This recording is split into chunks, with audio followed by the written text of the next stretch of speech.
Assalamualaikum warahmatullahi wabarakatuh. Apa kabar semuanya, sahabat pijat? Kembali lagi bersama Asni Suryani Lubis dalam mata pelajaran kimia kelas 12 IPA. Kali ini akan kita pelajari yaitu sel elektrolisis. Bagaimana kita mempelajari sel elektrolisis? Terlebih dahulu kita lihat bahwa kalian sudah mempelajari suatu sel yang pertama, itu sel Galvani atau sel Volta. Apa perbedaan antara sel Galvani, sel Volta dengan elektrolisis? Mari kita ingat kembali. Sudah ingat gambar ini? Bahwa ini adalah sel Galvani atau sel Volta. Dia mempunyai 1,5 sel katoda dan 1,5 sel anoda. Kedua setengah sel ini dihubungkan dengan jembatan garam. Kemudian ada katoda dan anoda, lalu dihubungkan dengan voltmeter yang bisa menunjukkan suatu reaksinya ini berlangsung atau tidak dengan melihat voltmeternya bertanda plus. Reaksi katoda untuk sel Galvani adalah kutub positif, anoda kutub negatif. Kemudian untuk sel elektrolisis, kalau sel elektrolisis seperti ini, dia hanya satu sel, di mana ada 2 elektroda, katoda kutub negatif, anoda kutub positif. Kedua elektroda ini dihubungkan dengan sumber arus, bisa baterai, bisa juga dengan aki. Ion-ion yang menuju katoda ini adalah ion positif, sedangkan ion-ion yang menuju ke anoda yaitu ion negatif. Maka terjadilah suatu aliran elektron dari anoda ke katoda, sehingga reaksi elektrolisisnya ini bisa berlangsung. Lalu bagaimana reaksi-reaksi yang terjadi di sel elektrolisis? Mari kita lihat dulu aturan-aturannya sebelum kita membuat suatu reaksi sel elektrolisis. Aturan-aturan reaksi di sel elektrolisis yang pertama yaitu aturan-aturan di katoda. Kita ketahui bahwa katoda adalah kutub negatif. Untuk katoda ini tidak tergantung pada jenis elektrodanya, dia iner atau bukan iner. Iner artinya tidak bereaksi, tapi tergantung pada jenis kation yang menuju ke katoda. Yang pertama, jika berupa larutan golongan 1A, 2A, Al dan Mn, maka yang direduksi adalah air. Kenapa air yang direduksi? Ingat kembali deret Volta, yaitu bahwa 1A, 2A, Al dan Mn ini berada di sebelah kiri dari H2O. Artinya bahwa H2O ini lebih mudah direduksi dibandingkan dengan golongan tersebut. Maka H2O akan tereduksi menjadi H2 gas plus 2OH- sambil menarik 2 elektron. Jadi menghasilkan gas hidrogen dan larutannya bersifat basa. Kemudian kalau dia berupa lelehan, maka lelehan tersebut yang akan direduksi menjadi logamnya karena tidak ada persaingan dengan air. Selanjutnya untuk reaksi di anoda. Kalau di anoda kita harus melihat jenis elektrodanya, iner atau bukan. Aturan-aturannya, jika elektrodanya iner itu termasuk PtCAO, maka jika sisa asam mengandung oksigen, contohnya SO4-2, NO3-, PO4-3, maka yang dioksidasi adalah air. 2H2O menjadi 4H plus O2 gas plus 4 elektron. Kemudian sisa asam lain tanpa oksigen ataupun OH-, maka sisa asam itu sendiri yang dioksidasi, yaitu misalnya X- menjadi X2 gas plus 2 elektron. Kemudian di sini ada OH- menjadi H2O plus 4 elektron. Kemudian bagaimana jika elektrodanya bukan iner?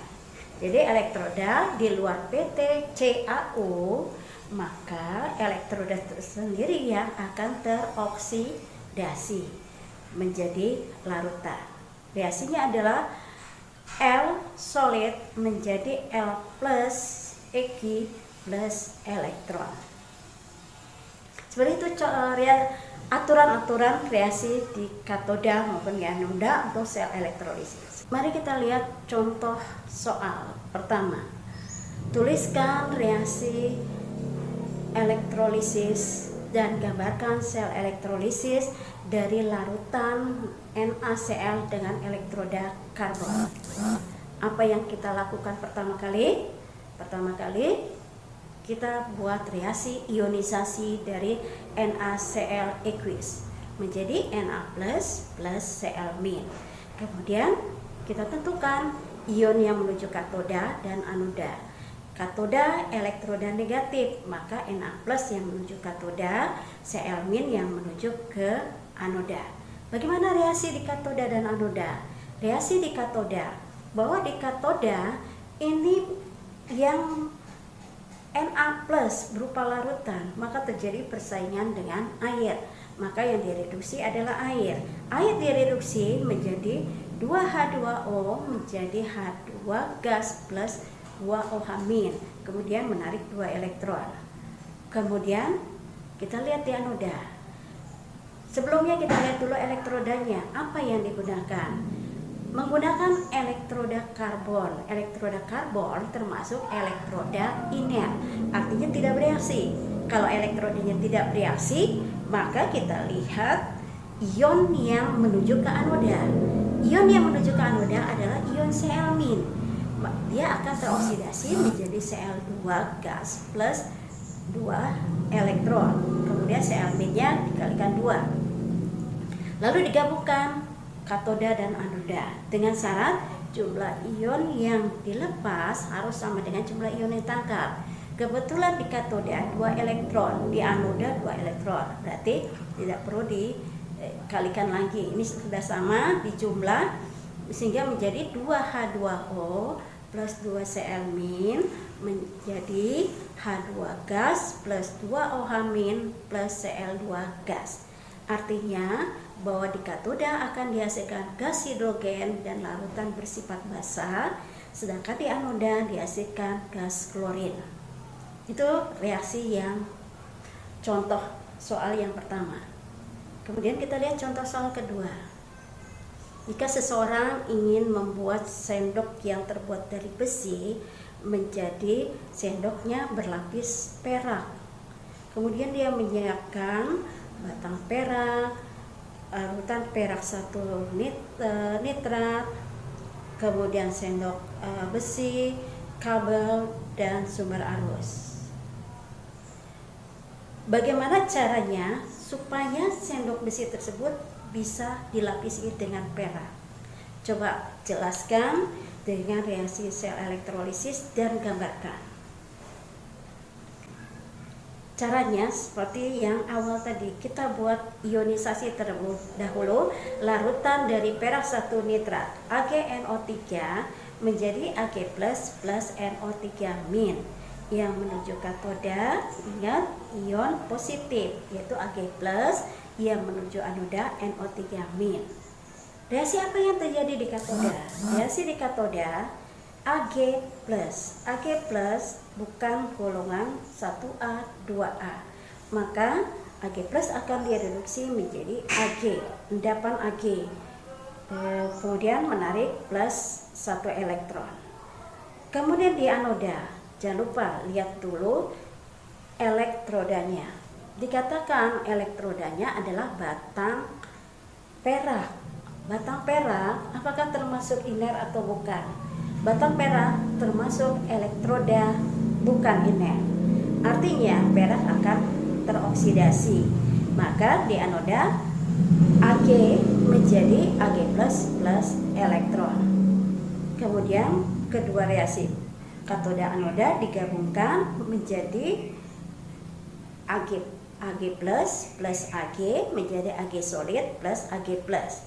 Jadi yang dihasilkan di katoda endapan perak, sedangkan di anoda dihasilkan larutan perak. Kemudian bisa kamu lihat kenapa ini tidak dicoret, karena kanan kirinya sama.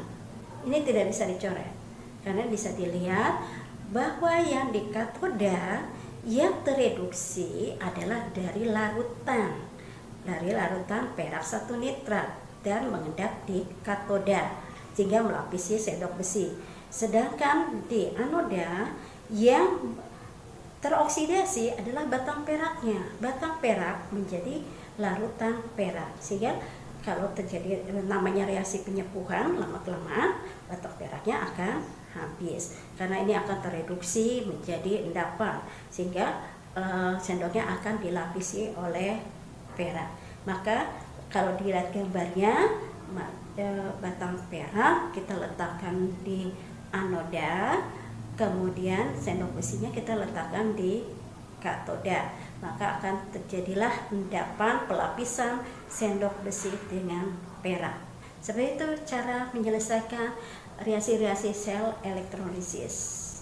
Mudah-mudahan lebih paham bagaimana reaksi-reaksi yang terjadi terhadap reaksi-reaksi sel elektrolisis. Bisa dilihat di dalam lingkungan sehari-hari. Untuk hari ini sekian dulu. Terima kasih. Wassalamualaikum warahmatullahi wabarakatuh. Salam bijak.